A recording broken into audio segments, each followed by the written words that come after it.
दोस्तों, बहुत समय पहले की बात है। एक छोटे से गांव में मोहन नाम का व्यक्ति रहता था। मोहन का परिवार बेहद साधारण था। उनका एक छोटा सा घर था और वह दिन रात मेहनत कर अपनी रोजी रोटी कमाता था। हालांकि मोहन साधारण जीवन जीता था, लेकिन उसका दिल बहुत बड़ा था। वह हमेशा दूसरों की मदद के लिए तैयार रहता था। गाँव में हर कोई उसकी ईमानदारी और दयालुता की सराहना करता था। मोहन की आदत थी कि वह हर जरूरतमंद की मदद कर। खेत में काम करते समय अगर कोई भूखा कुत्ता आ जाता तो वह बिना सोचे समझे अपने टिफिन से उसे रोटी खिला देता। अगर कोई राहगीर भूखा होता तो उसे भी अपने हिस्से का खाना दे देता। उसकी पत्नी सुनीता उसकी इन आदतों से बहुत परेशान रहती थी। वह अक्सर उससे कहती, तुम्हारी इस तानवरता के चक्कर में हमारा घर खाली होता जा रहा है, खुद के बारे में भी सोच लिया करो। लेकिन मोहन हमेशा मुस्कुराते हुए जवाब देता, सुनीता, भूखा पेट सबसे बड़ा दुश्मन होता है। अगर हम किसी की मदद कर सकते हैं तो क्यों न करें, ऊपर वाला सब देखता है। एक दिन की बात है, दोपहर का समय था और मोहन घर पर आराम कर रहा था। तभी दरवाजे पर एक बूढ़े साधु बाबा ने आवाज लगाई। उनकी आवाज धीमी थी, मानो बहुत थके और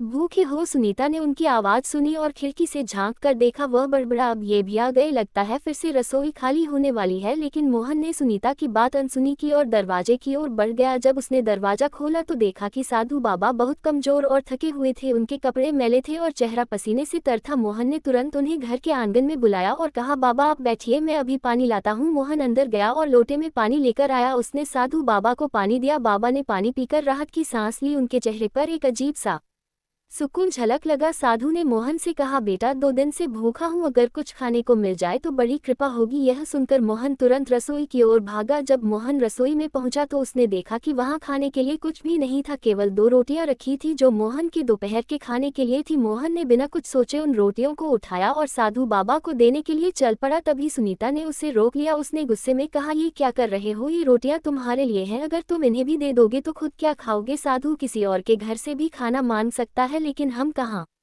मांगने जाएंगे। मोहन ने उसकी बात ध्यान से सुनी और शांत स्वर में कहा, सुनीता, भूखा पेट किसी को इंतजार नहीं करवाता। यह बाबा 2 दिन से भूखे हैं, अगर हम इन्हें खाना नहीं देंगे तो उनका क्या होगा। भगवान हमारा इंतजाम खुद करेगा। सुनीता की आवाज इतनी तेज थी कि साधु बाबा ने सब कुछ सुन लिया, लेकिन वह चुपचाप बैठे रहे और मोहन का इंतजार करते रहे। मोहन ने सुनीता की नाराजगी को नजरअंदाज किया और रोटियां लेकर साधु बाबा के पास गया। उसने रोटियां उनके सामने रख दी और कहा, बाबा आप इसे खा लीजिए, ये हमारे घर का सबसे अच्छा भोजन है। साधु बाबा ने कुछ नहीं कहा, वह बहुत भूखे थे इसलिए उन्होंने बिना कुछ बोले रोटियां खा ली। खाने के बाद उन्होंने पानी पिया और सुकून से बैठ गए। कुछ देर बाद जब साधु बाबा जाने के लिए उठे तो उन्होंने मोहन को अपने पास बुलाया। उन्होंने अपने झोले में से एक चमकती हुई सोने की कटोरी निकाली और मोहन को दी। मोहन कटोरी देखकर हैरान रह गया। उसने कहा, बाबा मैं इसे नहीं ले सकता, यह आपकी है। साधु ने मुस्कुराते हुए कहा, बेटा इसे रख लो, मैं पिछले हफ्ते एक राजा के पास गया था, उन्होंने मुझे ये कटोरी भिक्षा में दी थी, लेकिन यह मेरे किसी काम की नहीं। मैं अब तक किसी ऐसे इंसान की तलाश में था जो इसके लायक हो, और आज मैं तुम्हें देखकर समझ गया कि यह तुम्हारे ही लिए है। साधु ने मोहन को समझाया, बेटा ये तुम्हारे अच्छे कर्मों का फल है, हमेशा याद रखना कर्म ही धर्म है। तुमने बिना फल की इच्छा के दूसरों की मदद की, ऐसे ही अपने कर्म करते रहो। भगवान हर किसी को उसके कर्मों का फल जरूर देता है, लेकिन समय आने पर तुम्हारी ये दयालुता और निस्वार्थ भाव से किया गया कार्य न केवल तुम्हें बल्कि तुम्हारे परिवार को भी सुख और संतोष देगा। इस कटोरी को अपने पास रखो और इसका सदुपयोग करो, लेकिन इसे पाकर